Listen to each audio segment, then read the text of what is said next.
ಇನ್ನು ಡಿ ಕೆ ಶಿವಕುಮಾರ್ ಡಿ ಸಿ ಎಮ್ಗೆ ಹೈಕಮಾಂಡ್ ಬುಲಾವ್ ಮಾಡಿಬಿಟ್ಟಿದೆಯಂತೆ, ಅವ್ರು ಡೆಲ್ಲಿಗೆ ಹೋಗ್ಬಿಡ್ತಿದಾರಂತೆ. ಹಾಂ, ಆಮೇಲೆ ಸಿದ್ದರಾಮಯ್ಯನವ್ರು ಹೋಗ್ತಿದ್ದಾರೆ ಸರ್. ಏಯ್ ಗುಬ್ಬಕ್ಕನ ಕತೆ ಯಾವನಿಗೆ ಹೇಳ್ತೀರಿ ಕೂತ್ಕೊಂಡು ಎಲ್ಲರೂ? ಇದು ಇನ್ನೊಂದು ಹೇಳಿಯೋದು ಸರ್, ಇದು ಬುಲಾವ್ ಏನ್ರಿ? ಆಯಿತು ಬುಲಾವ್, ಏನು ಆಮೇಲೆ ಏನಲ್ಲಿ ಒಳಗಡೆ ಹೋಗೋಕ್ಕಿದ್ದಂಗೆ ರಾಹುಲ್ ಗಾಂಧಿ ಠಿಂಗ್ ಠಿಂಗ್ ಠಿಂಗ್ ಅಂತ ಚಾಟಿ ಹಿಡ್ಕೊಂಡು ನಿಂತಿರ್ತಾರ? ಏನು ರೂಮ್ ಒಳಗೆ ಹಾಕ್ಕೊಂಡಿದ್ದೆ ಬಾರಿಸ್ತಾ ಇರ್ತಾರ ಹಿಡ್ಕೊಂಡಂಗಾರೆ ಇವರಿಬ್ರು? ರೇ ಯಾರಿಗೆ ಬಿಡ್ತೀರ್ರಿ ಇಂಥದನ್ನು ಕೂತ್ಕೊಂಡು?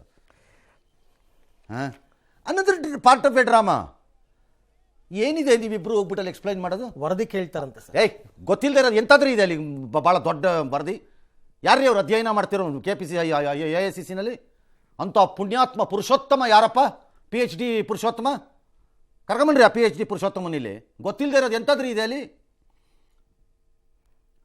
ಅಂಗೈ ಹುಣ್ಣು ಅಂತಾರಲ್ಲ ಆ ರೀತಿ. ಸುಮ್ಮನೆ ಏನು ಜನಕ್ಕೆ ಕರೆದ್ಬಿಟ್ಟಿದಾರಂತೆ.